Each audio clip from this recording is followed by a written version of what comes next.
My name is Ollie Wilder, and I've been an art teacher for 10 years. The skills and strategies that I use to engage students in the classroom is first of all relationship building. I think that everything in the classroom is predicated upon a foundation of a strong relationship between the teacher and the students, and also helping students build relationships with each other. When there's social warmth in the classroom, students are more likely to engage with academic content and are more open to learning. The second strategy that I use to engage students in the classroom is student choice. I build my curriculum in a way that there are multiple pathways to success. I feel like when students are allowed to tap into their own passions and interests and have a feeling of autonomy in the classroom, they're more motivated. The third strategy that I use in the classroom to engage students is play. I find that if I can build play into our daily routines, that students are more likely to engage because they're having fun. Students will benefit from me being their teacher because I build strong relationships, I allow for student choice, and I build play into our daily routines. I also have a warm and patient personality and a knack for structure so that the classroom feels like a dependable place. There's both formal and informal assessment in the classroom. Formal assessment looks like grading a final project and seeing if students have learned what they need to throughout the unit.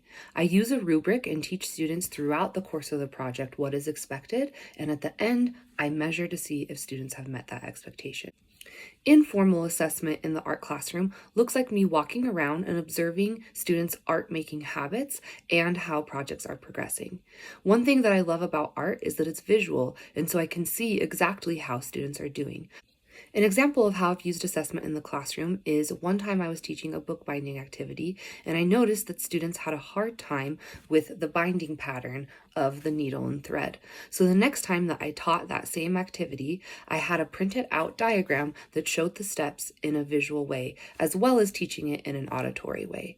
When I'm building my lessons, I always make sure that there are supports built in for diverse learners.